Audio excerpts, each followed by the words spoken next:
The scream tore through the afternoon heat like a jagged blade, raw and desperate, echoing off the adobe buildings of Casa Grande, Arizona. But not a single soul on the dusty Main Street turned their head. Rebecca Preston fought against the iron grip dragging her toward the alley behind the saloon, her boots scraping trails in the dirt as she clawed at the thick fingers wrapped around her arm, her voice breaking with terror as she begged anyone, everyone, to help her. The year was 1884, and in this unforgiving stretch of desert territory, a woman without protection was often a woman without hope, especially when the man hauling her into the shadows wore a deputy's badge that gleamed like a mockery in the harsh sunlight. No one would help her because Deputy Clarence Morton was the law in Casa Grande when Sheriff Hendricks rode out on patrol, and crossing him meant trouble that could follow a person to their grave. Rebecca had only arrived in Casa Grande 3 weeks earlier, traveling from St. Louis after her father's death left her with nothing but debts, and a distant aunt who supposedly ran a boarding house in the Arizona territory. She had stepped off the stagecoach with one carpetbag, a letter of introduction, and hope that felt foolish the moment she saw the hard faces and harder landscape. Her aunt's boarding house turned out to be a ramshackle building that had burned down 2 years prior, and the woman herself had moved on to Tucson without leaving word. Rebecca found work washing dishes at the Desert Rose restaurant, sleeping in a storage room the owner's wife grudgingly allowed her to use in exchange for extra hours. She kept her head down, worked until her hands were raw, and tried to ignore the way Deputy Morton watched her whenever she walked to the well for water. This morning, he had cornered her behind the restaurant, his breath reeking of whiskey even though it was barely past dawn. He said things that made her stomach turn, his words slurred but his intentions crystal clear. When she pushed past him and ran, she thought that would be the end of it. She was wrong. He found her that afternoon when she was returning from delivering an order to the doctor's office, and this time he was not content with words. His hand clamped on her arm like a vice, and he yanked her toward the alley with such force she nearly fell. That was when she started screaming, calling for help with every ounce of air in her lungs, her voice carrying across the street where at least 24 people went about their business as though she did not exist. Duncan Zarelli heard her from half a block away. He had just finished loading supplies onto his pack mule outside the general store, preparing for the 3-day ride back to his cattle ranch in the foothills northeast of town. He was a tall man, lean and weathered from years under the desert sun, with dark hair that curled at his collar and eyes the color of storm clouds.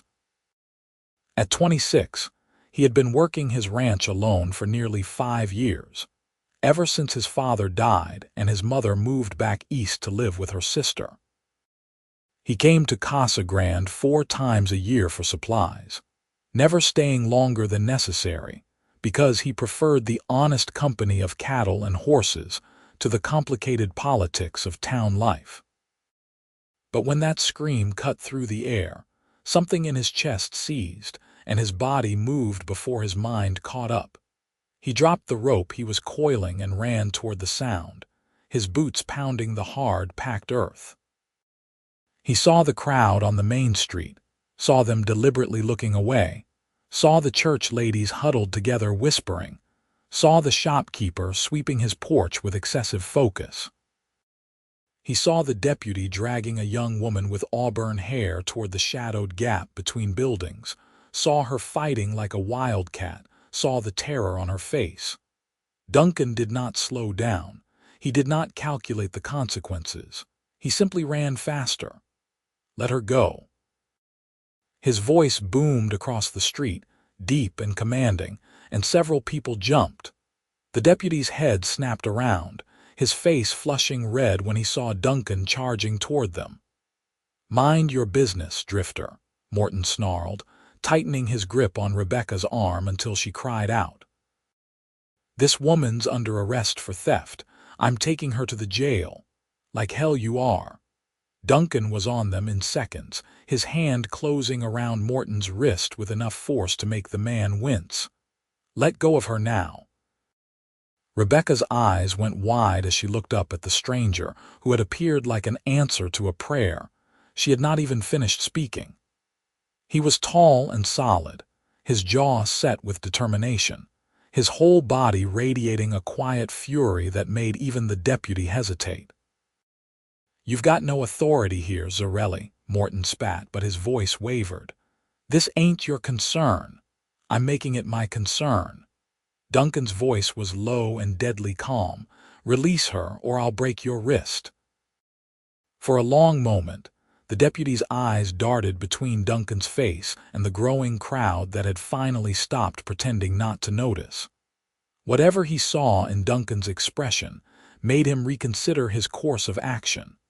With a curse, he shoved Rebecca away so hard she stumbled. Duncan caught her before she fell, steadying her with his free hand while keeping his eyes locked on Morton. "This ain't over," the deputy growled, backing away and jabbing a finger at Duncan. "You just made yourself an enemy, Cowboy.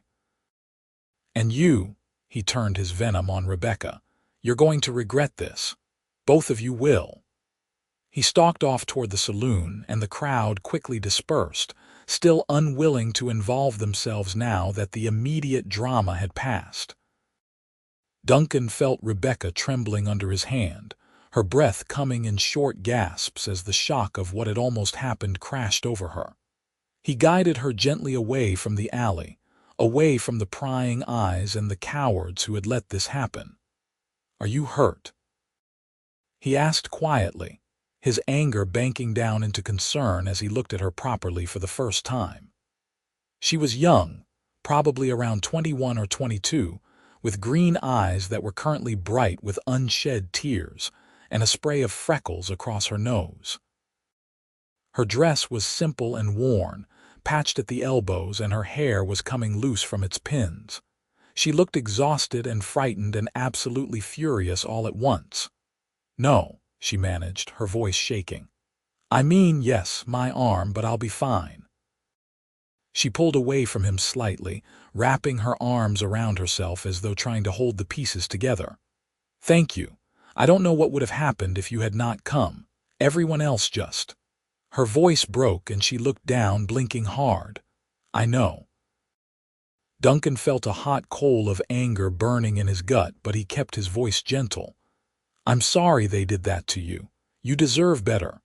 She let out a sound that was half laugh, half sob. "I don't think that matters much in Casa Grande. What's your name?" he asked, and when she hesitated, he added, "I'm Duncan. Duncan Zarelli. I run a cattle ranch about 30 miles from here. I'm not going to hurt you, I promise." "Rebecca," she said finally, meeting his eyes. "Rebecca Preston. I'm from St. Louis, but I came here to find my aunt, only she's gone, and now I'm stuck in this God-forsaken place with no money and a deputy who thinks he can." She stopped, pressing her lips together hard. Duncan felt something shift in his chest as he looked at her. This brave young woman who had been screaming for help that no one would give, who had fought even when it seemed hopeless. He thought about leaving her here, riding back to his ranch alone as planned, and the idea made him feel sick. Morton would not let this go. He would come for her again, and next time Duncan would not be there to stop him. "You can't stay here," he said abruptly. Morton meant what he said. "He'll find a way to retaliate and you'll have no protection." "I don't have anywhere else to go," Rebecca said, her voice flat with defeat. "I have 43 cents to my name and a job that pays me barely enough to eat. I can't exactly afford a stagecoach ticket back east, even if I had anything to go back to." Duncan made a decision that probably should have taken more thought, but somehow felt absolutely right. "Come with me." She blinked at him. "What?" "Come with me to my ranch. I could use help." The place is too big for one person to manage alone, and I need someone who can cook and handle the house while I'm working the herd. Room and board plus fair wages. You'd be safe there, and Morton doesn't have jurisdiction outside of town. By the time I come back for supplies in a few months, he'll have moved on to some other victim, and you'll have money saved up to decide what you want to do next. Rebecca stared at him as though he had spoken a foreign language. You're offering me a job. You don't even know me. I know you fought back when someone tried to hurt you. I know you're brave enough to travel alone to Arizona territory looking for family. I know you're willing to work hard. He paused. And I know you need help and I can provide it. That's enough for me. Why would you do this? She asked, searching his face for some ulterior motive. What do you want from me? Nothing except honest work, Duncan said firmly. I'm not like Morton. I'm offering you a job, Rebecca, not anything else. You'll have your own room in the house, and I give you my word I'll treat you with respect. But you need to decide now, because I need to leave within the hour, and I don't want to ride out knowing I left you here to face that bastard alone. Rebecca looked back toward the main street, where the deputy had disappeared into the saloon. She thought about the storage room where she slept, barely big enough to turn around in, always smelling of onions and grease. She thought about the restaurant owner's wife who looked at her with suspicion, as though poverty might be contagious. She thought about Morton's hands on her, his breath in her face, and the way the entire town had turned away from her screams. Then she looked at this stranger who had run toward her when everyone else ran away, who was offering her safety without demanding anything in return, and she made her own decision that probably should have taken more thought. All right, she said. I'll come with you. The relief that crossed Duncan's face was almost comical. Good. Do you have belongings to collect? One bag at the restaurant. I need to tell Mrs. Chen I'm leaving. I'll come with you, he said, and when she started to protest, he shook his head. I'm not letting you out of my sight until we're out of this town. Morton could be anywhere, Mrs. Chen was less than pleased to lose her dishwasher without notice. But when Duncan quietly explained the situation and pressed $2 silver into her hand to compensate for the inconvenience, the older woman's expression softened. She disappeared into the back and returned with Rebecca's carpet bag, along with a bundle wrapped in cloth. Food for your journey, she said gruffly, pressing it into Rebecca's hands. You are a good worker. I am sorry about the deputy. He is a bad man. She shot a look at Duncan, her eyes sharp and assessing. You keep her safe, Cowboy, or you answer to me. Yes, madam, Duncan said seriously, and Mrs. Chen nodded, apparently satisfied. 20 minutes later, they were riding out of Casa Grande. Rebecca perched on Duncan's spare horse, a gentle mare named Daisy, with her carpet bag tied behind the saddle. Duncan rode his buckskin gelding, leading the pack mule loaded with supplies. The afternoon sun was merciless, turning the desert into a shimmering sea of heat, but Rebecca barely noticed. She was too busy processing the fact that her entire life had just changed direction in the span of an hour. She glanced at Duncan, who rode easy in the saddle, his eyes scanning the horizon with the automatic alertness of someone who had spent years in open country. He had not spoken much since they left town, seemingly content with silence, and Rebecca found herself studying him, trying to figure out what kind of man offers a complete stranger a job and a home without expecting anything in return. Can I ask you something? She said finally, her voice carrying clearly in the vast quiet of the desert. Sure, Duncan replied, turning his head to look at her. Why did you really help me? And don't say it's because you need a housekeeper, because you've been managing alone this long. Duncan was quiet for a moment, his expression thoughtful. My mother, he said eventually. She used to tell me that the measure of a man isn't what he does when people are watching, but what he does when no one's looking, when everyone else would turn away. He paused. I heard you screaming for help, and I heard the silence that answered you. I couldn't live with myself if I'd walked away. Simple as that. It's not simple, Rebecca said softly. You put yourself at risk for a stranger. Morton could have shot you. He could have, Duncan agreed, but he didn't. And you're safe now. That's what matters. Rebecca felt something warm unfurl in her chest, something that felt dangerously close to trust, which was foolish considering she had known this man for less than 2 hours. But there was something solid about him, something steady and real in a world that had proven itself treacherous and false. They rode until dusk painted the sky in shades of orange and purple, then made camp near a small spring that bubbled up between rocks, creating a pool of sweet water surrounded by mesquite and palo verde trees. Duncan unsaddled the horses with efficient movements while Rebecca unpacked Mrs. Chen's food bundle, discovering cornbread, dried beef, and apples wrapped carefully in cloth. They ate in companionable silence, the desert cooling rapidly as night fell and stars began to pepper the sky in brilliant profusion. I've never seen so many stars, Rebecca said, leaning back against her saddle and gazing up in wonder. In St. Louis, you could barely see them through the smoke and fog. Out here, they're so bright sometimes you can read by them, Duncan said, poking at the small fire he'd built. Gets lonely, though, the silence. It's different from town silence, heavier somehow. I think I prefer it, Rebecca said. Town silence felt like judgment. This silence feels clean. Duncan smiled at that, a real smile that softened the harsh lines of his face. I know what you mean. They talked for another hour, trading pieces of their stories. Duncan told her about growing up on the ranch, learning to rope and ride before he could properly read, about his father's death from a rattlesnake bite, and his mother's grief that eventually drove her back to civilization.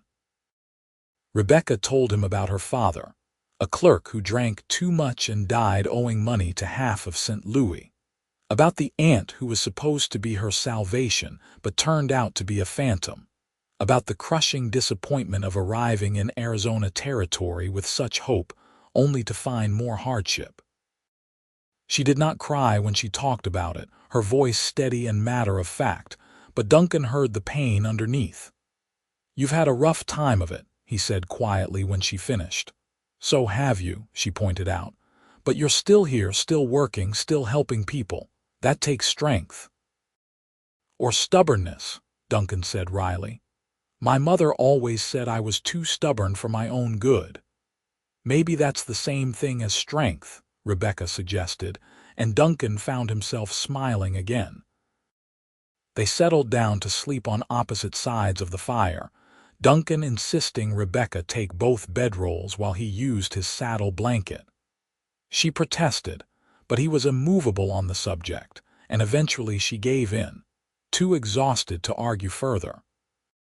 She fell asleep within minutes, her breathing evening out into the deep rhythm of profound exhaustion. Duncan lay awake longer, watching the fire burn down to embers and listening to the night sounds of the desert.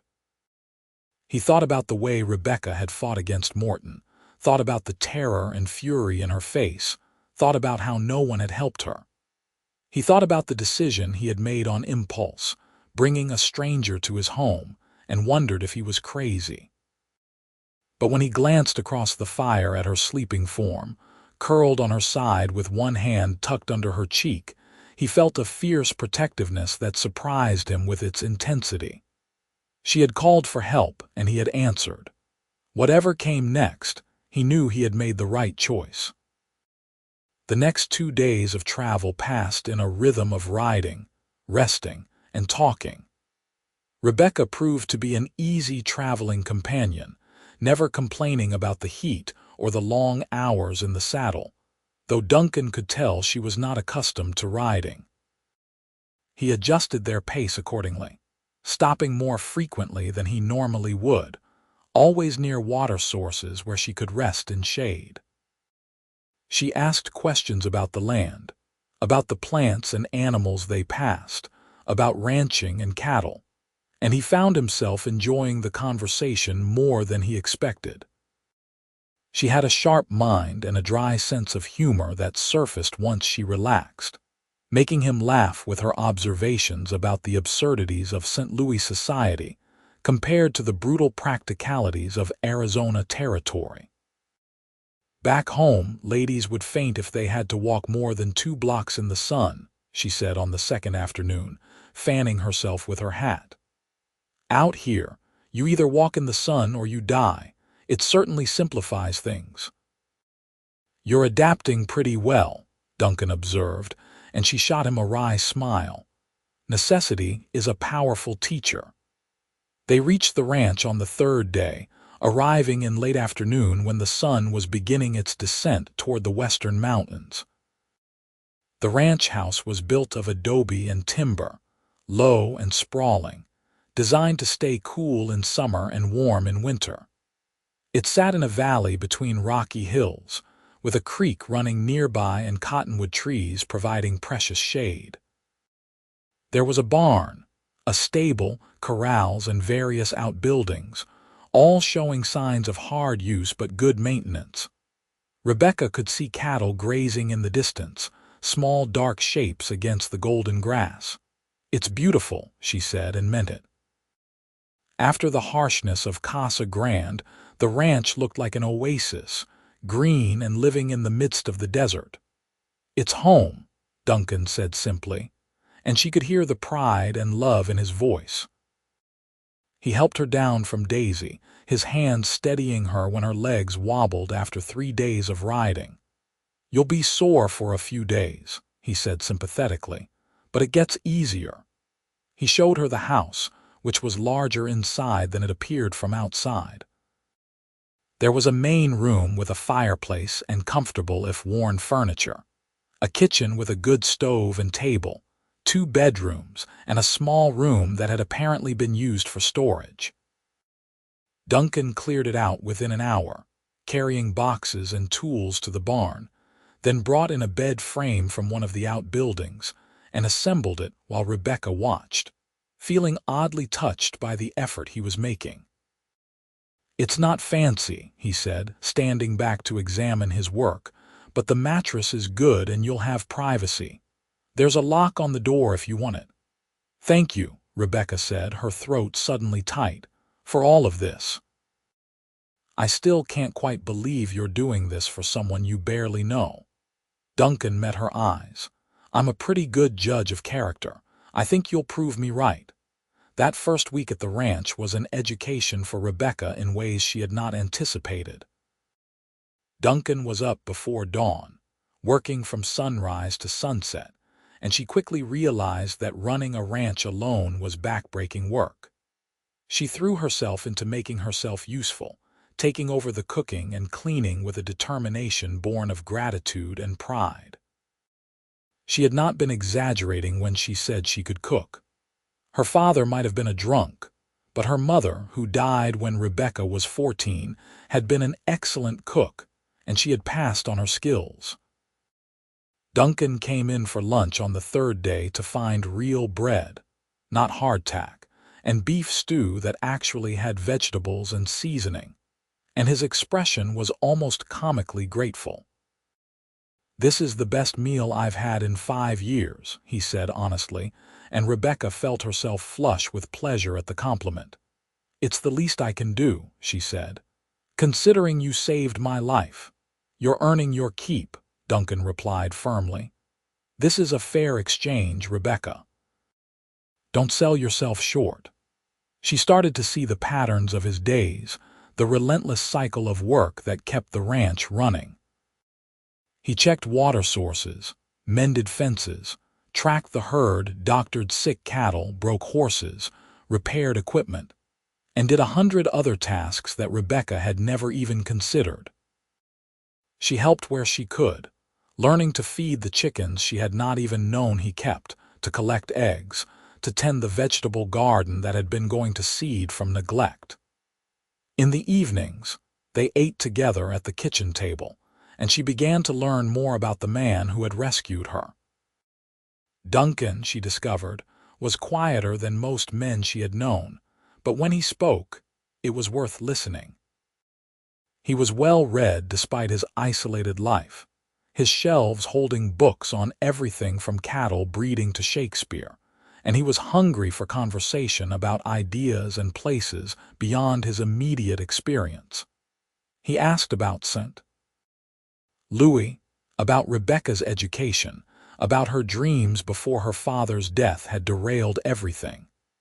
She found herself talking about things she had not thought about in years, her childhood ambition to be a teacher, her love of reading, her mother's stories about her own youth. "Why didn't you become a teacher?" Duncan asked one evening as they sat on the porch watching the sunset paint the sky. "No money for the training," Rebecca said simply. "And after Mother died, Father needed me to keep house. Then after he died, I just needed to survive. Dreams seemed like luxuries I couldn't afford." "Maybe you could still do it," Duncan suggested. "There are always settlements that need teachers. Once you've saved enough money, you could go somewhere that needs one." "Maybe," Rebecca said, but she found herself less enthusiastic about the idea than she expected. The thought of leaving the ranch, leaving Duncan, made her feel oddly hollow, which was ridiculous considering she had only been there a week. She pushed the feeling away, telling herself she was just enjoying the security after so much uncertainty. As days turned into weeks, Rebecca felt herself settling into the rhythm of ranch life in a way that surprised her. She had expected to feel isolated, trapped perhaps, but instead she felt free in ways she had never experienced. There were no judgmental neighbors watching her every move, no complicated social rules to navigate, no one demanding more than she could give. Just work, clean and simple, and the companionship of a man who treated her with respect and kindness. Duncan never entered her room without permission, never touched her beyond helping her mount or dismount Daisy, never looked at her the way Morton had looked at her. He was, she realized with some amazement, exactly what he had promised to be, an employer and a friend, nothing more, except somewhere around the 4th week, she started noticing things about him that had nothing to do with employment or friendship. The way his shirt pulled across his shoulders when he lifted heavy objects. The rare smile that transformed his serious face into something almost beautiful. The gentleness in his hands when he worked with the horses. The patience he showed when teaching her to rope. The sound of his laughter when she said something that amused him. She found herself watching for him to come in for meals, found herself listening for his footsteps on the porch in the evening, found herself lying awake at night thinking about the wall that separated their bedrooms and wondering what he thought about in the darkness. She told herself firmly that she was being foolish, that gratitude was not the same as attraction, that she was simply lonely, and he was the only person in her world. But her heart did not listen to logic. Her heart noticed the way he looked at her sometimes when he thought she was not paying attention, noticed the way he found excuses to be near her, noticed the way his voice softened when he said her name. Her heart, traitor that it was, started hoping for things that seemed impossible and dangerous and completely inadvisable. The moment everything changed came 6 weeks after Rebecca arrived at the ranch. She had been working in the garden in the morning, and she was returning to the house with a basket of vegetables when she heard a sharp rattle from near her foot. She froze instantly, her blood turning to ice, because she had lived in Arizona long enough now to know exactly what that sound meant. The rattlesnake was coiled less than 3 feet from her left boot, its head raised and swaying slightly, its tail vibrating with warning.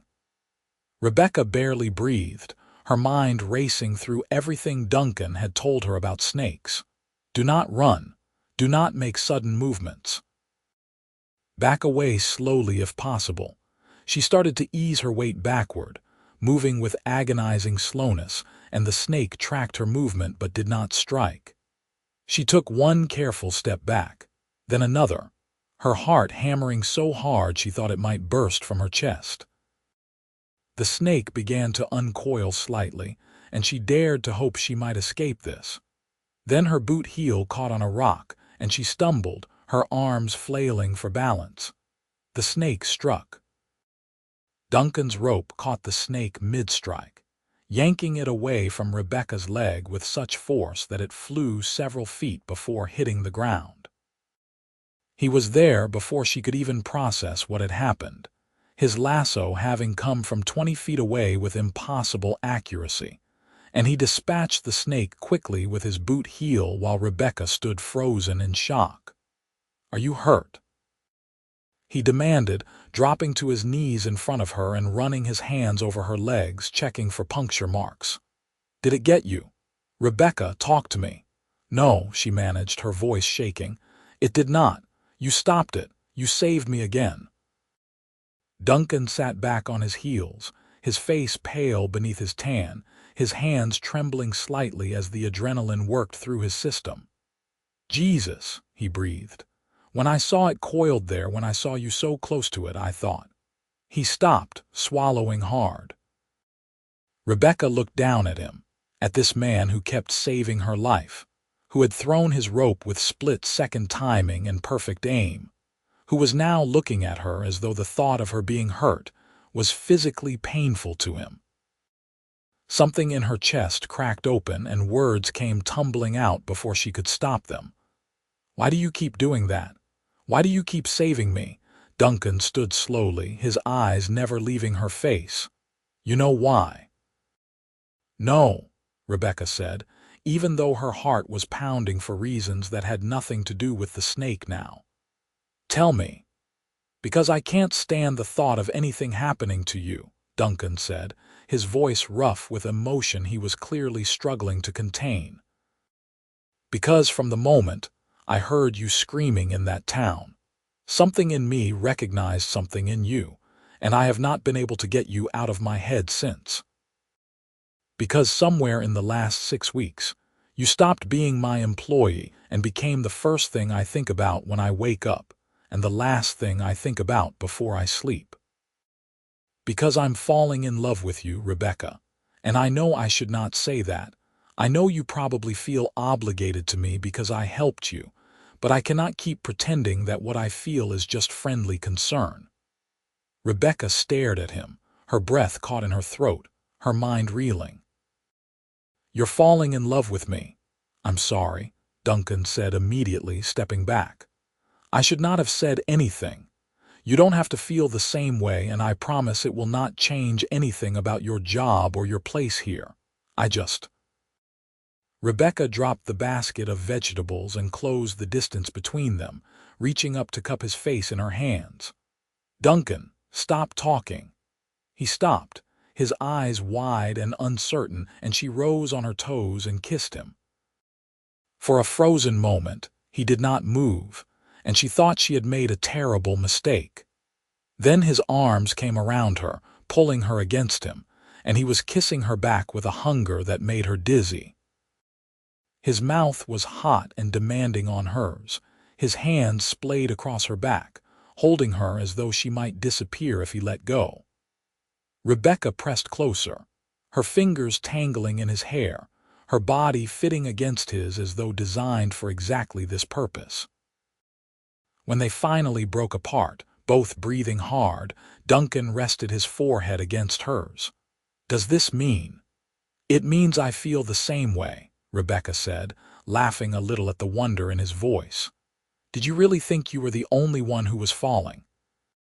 I have been watching you for weeks, wanting to touch you, wanting this, and telling myself I was being ridiculous." "You're not ridiculous," Duncan said fiercely. "You're amazing. You're brave and smart and kind, and you make this place feel like a home instead of just a house." You make me feel like something more than just a rancher trying to survive. I love you, Rebecca. I know it is fast. I know we should probably take more time, but I love you, and I want you to stay, not as my employee, but as my partner, if you will have me." Rebecca felt tears pricking her eyes, but they were good tears, happy tears, the kind she had not cried in years. "Yes," she said simply. "Yes to all of it." They stood there in the garden, holding each other while the desert wind whispered through the cottonwoods, and the sun climbed higher in the endless blue sky. The rattlesnake lay dead near the garden fence, a reminder of how quickly everything could change, how precious and fragile life was. But Rebecca felt only joy, only the rightness of Duncan's arms around her, and the future that was suddenly bright with possibility. That evening they sat on the porch together as the sun set, but this time Rebecca was tucked against Duncan's side, his arm around her shoulders, her head resting against his chest, where she could hear the steady thump of his heart. They talked about everything and nothing, making plans and sharing dreams, learning the feel of being together as more than friends. When darkness fell and the stars emerged in their thousands, Duncan tilted her face up and kissed her again, slow and sweet, a promise of all the kisses to come.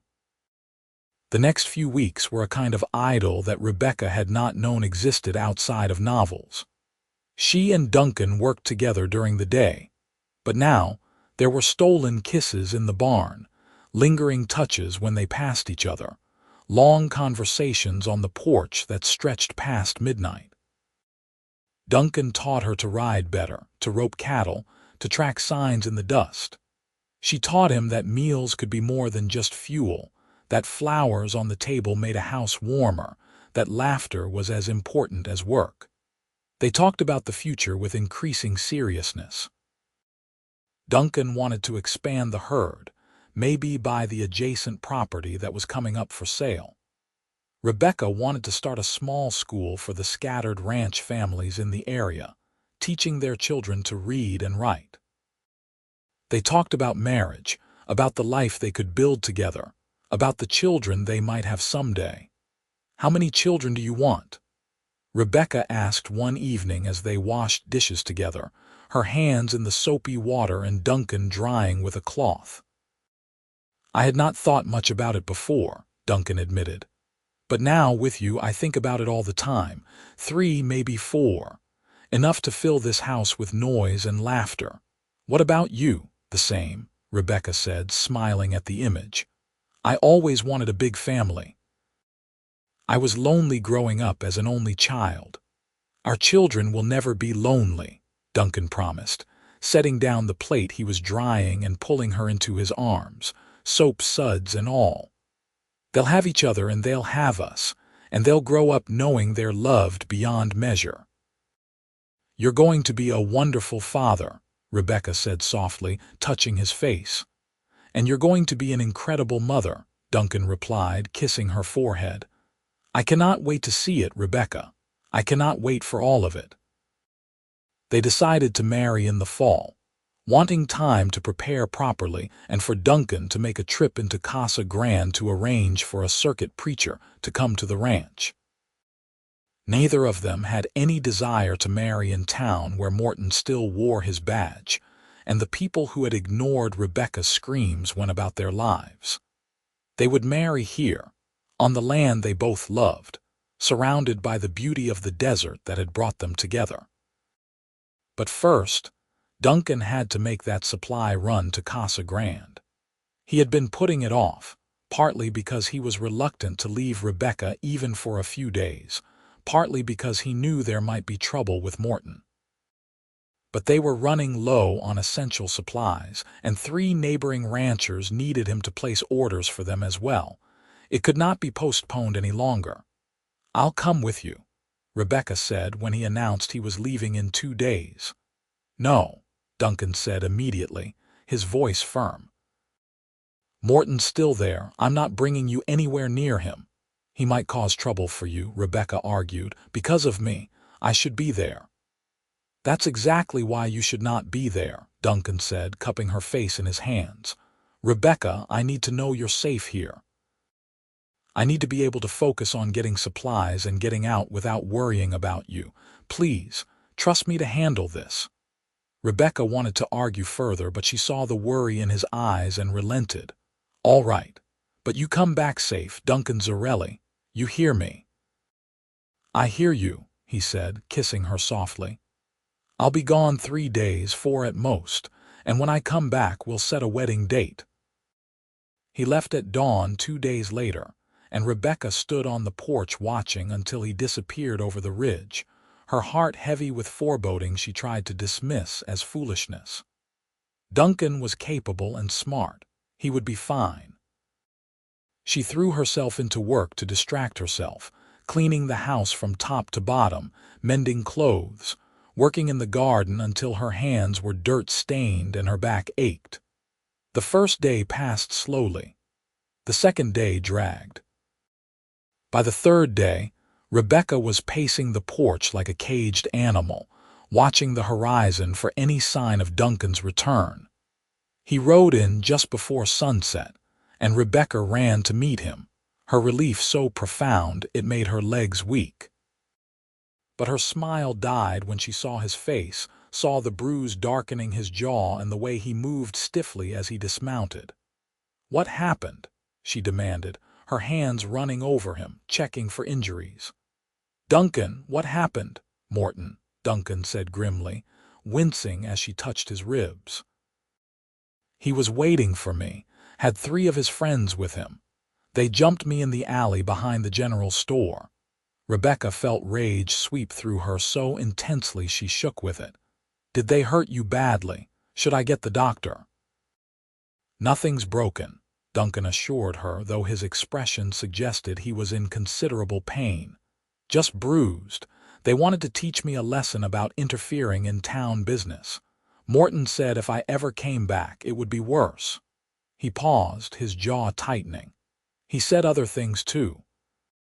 About you, things I will not repeat." Rebecca helped him into the house, her mind racing.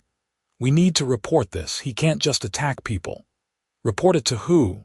Duncan said bitterly, lowering himself carefully into a chair. "He's the deputy. The sheriff's never around." "Morton runs that town, Rebecca, and everyone's too scared to stand up to him." "Then what do we do?" Rebecca asked, kneeling in front of him and taking his hands. "We can't just let him get away with this." "We don't go back to Casa Grande," Duncan said flatly. "There are other towns, other places to get supplies. It means longer trips, but it's safer. Morton can rule his little kingdom. We'll stay clear of it." Rebecca wanted to protest, wanted to demand justice, but she could see the exhaustion and pain in Duncan's face and knew this was not the time. She helped him to his room, brought him water and food, and sat with him until he fell into an uneasy sleep. Then she went to her own room and lay awake, staring at the ceiling, fury and fear warring in her chest. The attack shook them both more than either wanted to admit. Duncan healed slowly, and they adjusted their plans, deciding to make supply runs to Tucson instead, which was a week's round trip, but worth it to avoid Morton. They threw themselves into preparing for winter, which came late and mild in Arizona but still required preparation. They worked side by side, and their bond deepened with every shared task. Every evening spent planning their future, every night spent lying in separate beds wishing the wedding would come sooner. Fall arrived with cooler nights and the occasional rain that turned the desert briefly green. Duncan made the long trip to Tucson, and returned with not just supplies but a circuit preacher who agreed to come to the ranch the following week to perform the wedding. Rebecca made a dress from fabric Duncan brought back, working by lamplight to stitch the ivory cotton into something approaching elegant. They had no guests to invite except the neighboring ranchers, and even those invitations were uncertain given the distances involved. The day before the wedding, a storm rolled in from the west, bringing thunder and lightning and rain that drummed on the roof in torrents.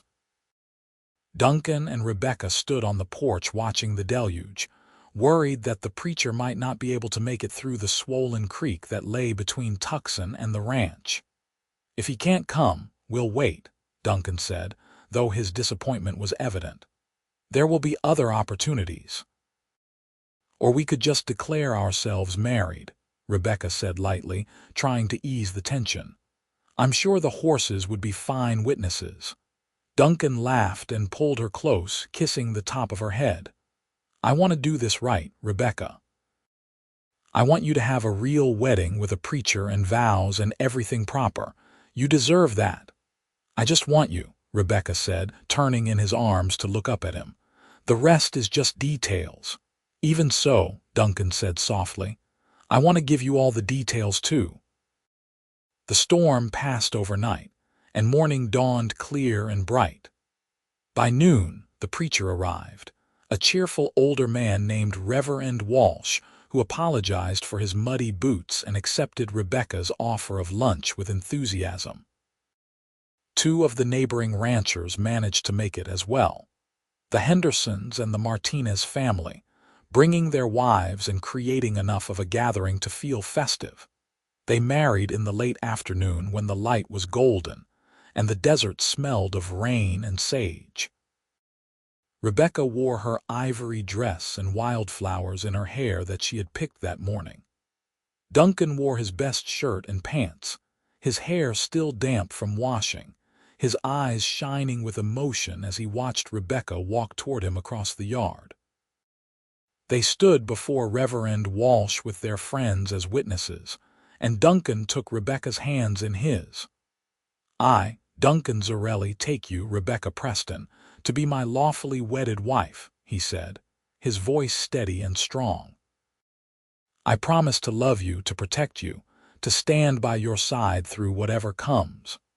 I promise to work hard for our future, to listen to your dreams, and to build a life with you that's worthy of the gift you've given me by saying yes. From the moment I heard you calling for help, my life changed direction, and I have not regretted it for a single second. I love you, Rebecca, and I will love you until my last breath and beyond." Rebecca blinked back tears as she replied, "I, Rebecca Preston, take you, Duncan Zarelli, to be my lawfully wedded husband. I promise to love you, to support you, to be your partner in all things. I promise to make this house a home, to fill our lives with laughter and warmth, to face challenges alongside you with courage. You ran toward me when everyone else turned away.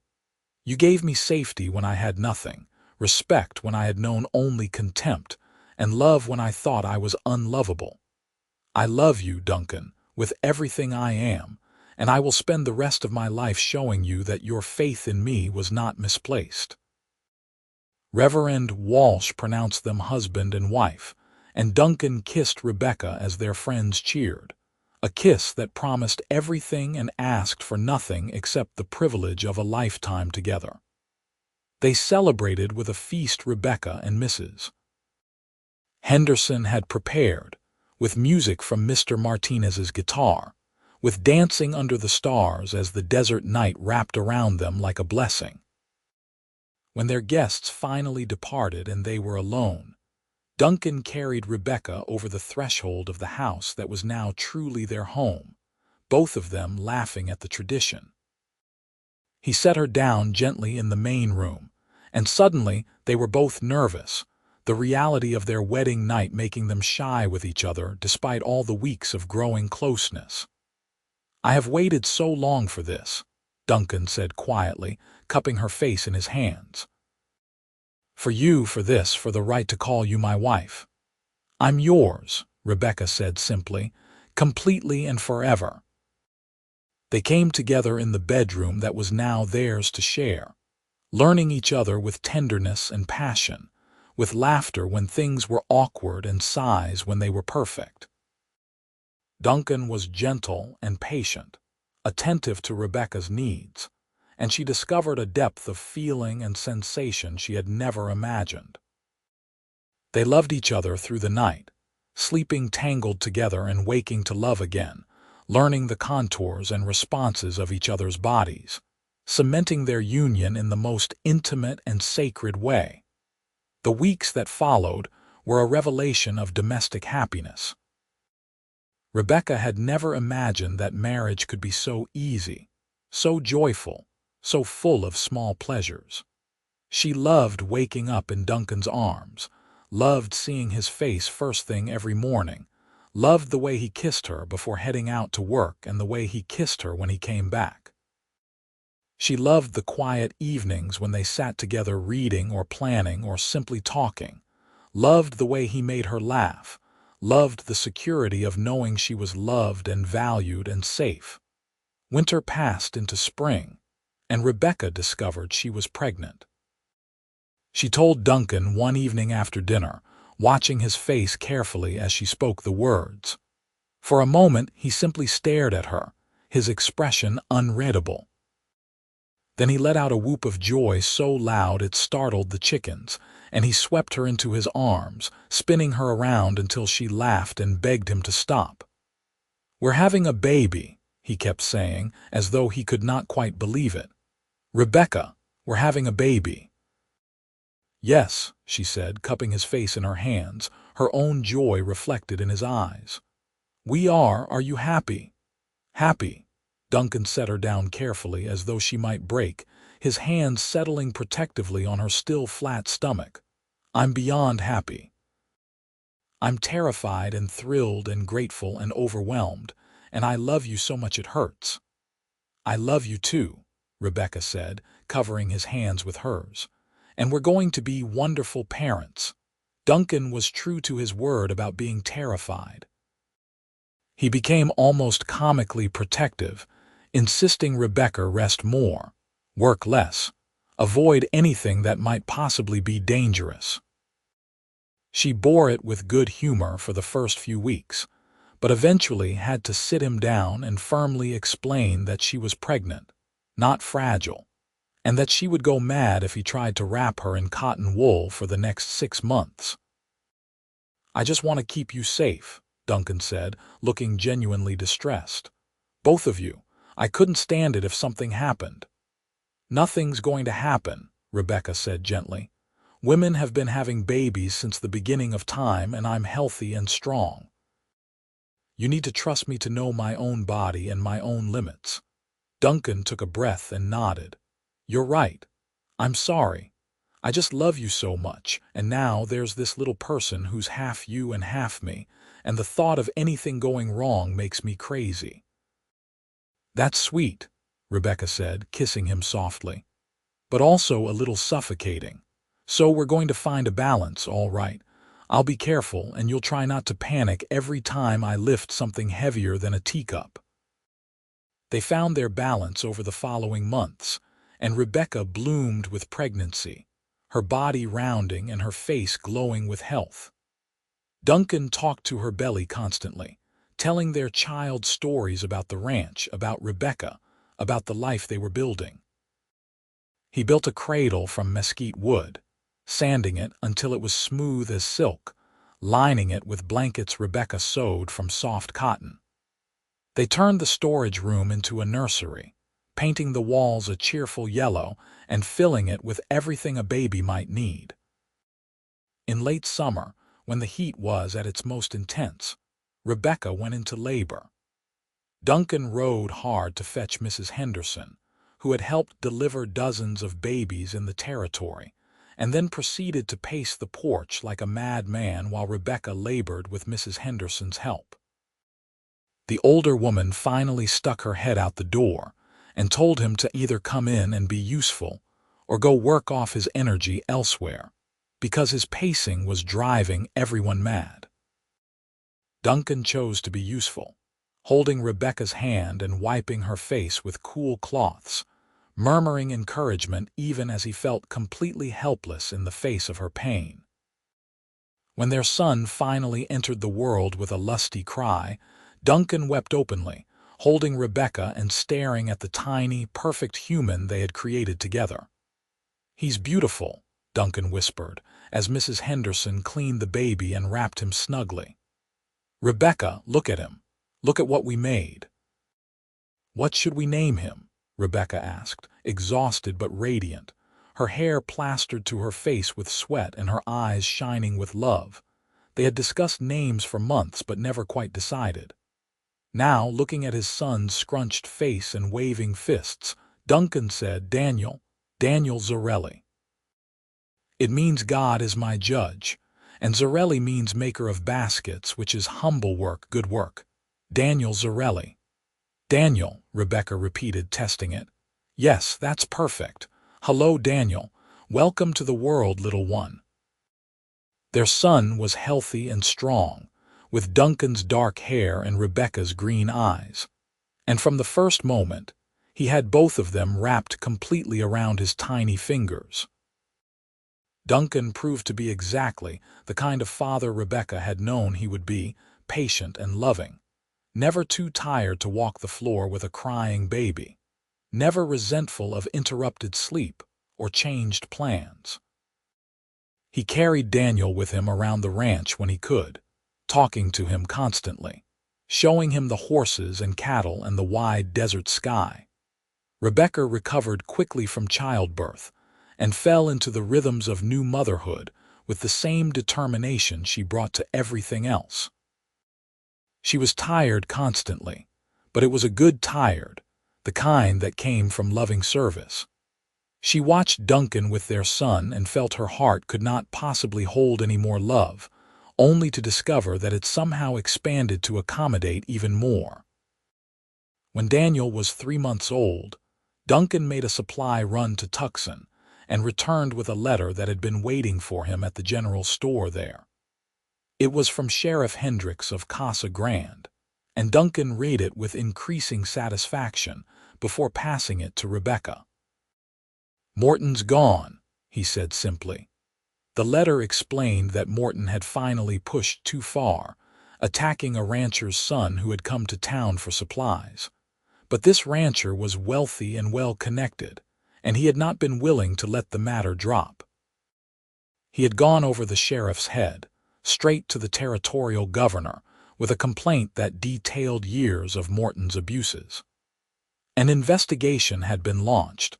Witnesses had finally come forward once they knew they had powerful backing, and Morton had been arrested and removed from office. He was currently awaiting trial in Tucson on charges of assault, extortion, and abuse of power. "It's over," Rebecca said, looking up from the letter in wonder. "He can't hurt anyone else." "Justice took its sweet time," Duncan said, his voice hard, "but at least it came eventually." "Do they want us to testify?" Rebecca asked, scanning the letter again.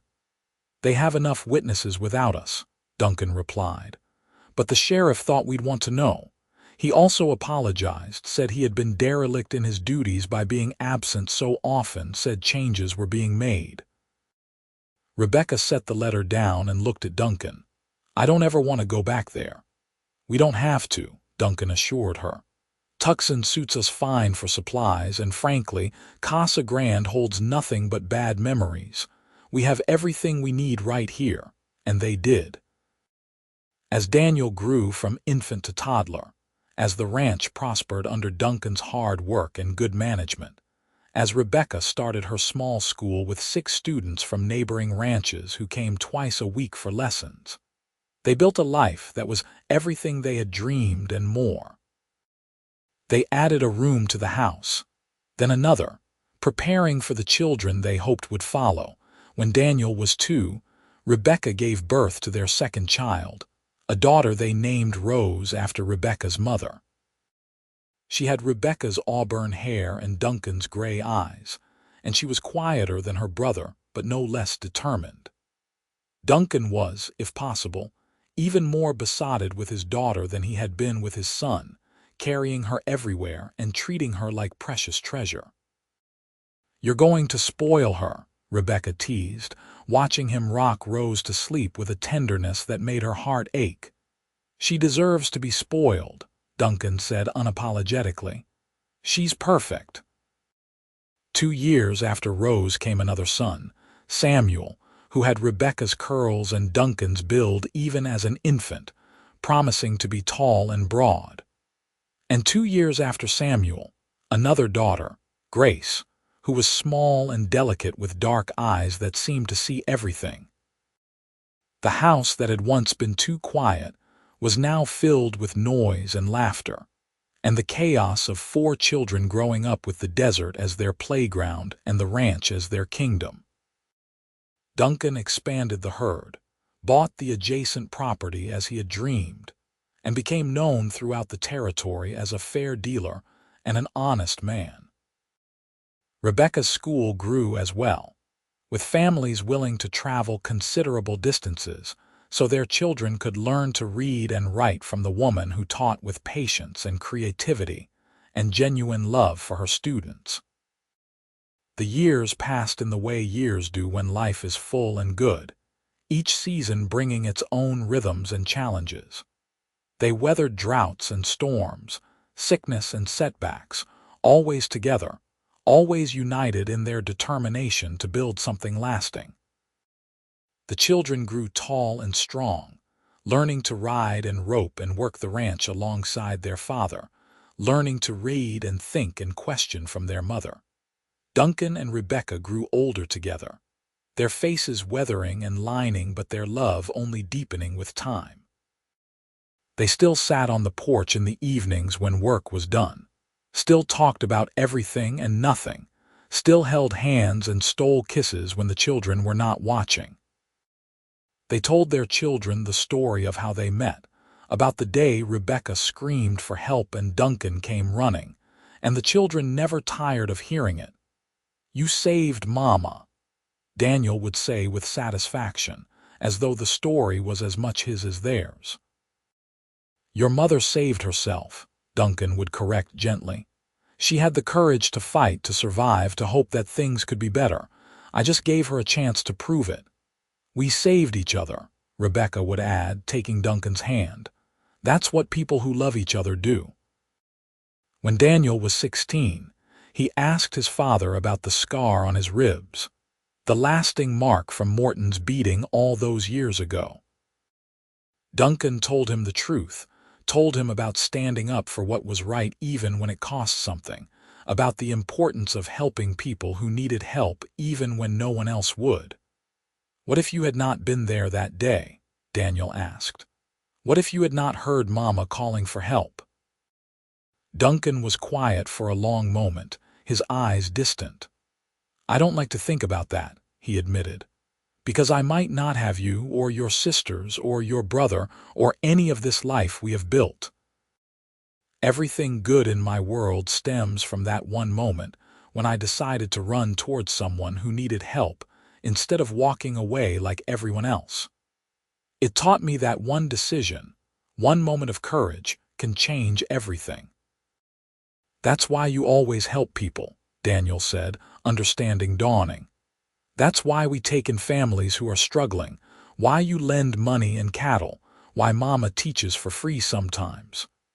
"Your mother and I know what it is to need help and not receive it," Duncan said. "We also know what it is to be helped when you most need it. We're just passing that forward, son. We're making sure that when someone calls for help, there's always someone willing to come running." The children took that lesson to heart. They grew into adults who were kind and generous, who worked hard and loved deeply, who understood that strength was not just about muscle and endurance, but also about compassion and courage. Daniel took over the ranch eventually, proving as capable as his father. Rose became a teacher like her mother, opening a school in Tucson that served dozens of children. Samuel became a veterinarian, bringing modern medicine to the ranches of the territory. Grace, the youngest, surprised everyone by becoming a lawyer, fighting for justice for those who could not fight for themselves. Duncan and Rebecca watched their children build their own lives with pride and satisfaction, knowing they had done right by them, had given them roots and wings in equal measure. They became grandparents, then great-grandparents, their family tree spreading wider with each generation. The ranch that Duncan had worked alone became a family legacy, passed down through the years, always accompanied by the story of how it all began. On their 40th wedding anniversary, their children threw them a celebration at the ranch, with family and friends coming from across the territory. There was music and dancing, food and laughter, and Duncan and Rebecca stood together watching the festivities with their fingers intertwined and their hearts full. "Did you ever imagine this?" Rebecca asked softly, leaning her white head against Duncan's shoulder. "When you heard me screaming in Casa Grande, did you ever imagine it would lead to all of this?" "No," Duncan admitted, his voice warm with contentment. "I just knew I had to help you. Everything else was a gift I never expected but will be grateful for until my last breath." "You made my life worth living, Rebecca. You filled it with love and purpose and joy. I would do it all again in a heartbeat." "So would I," Rebecca said, turning to look up at him.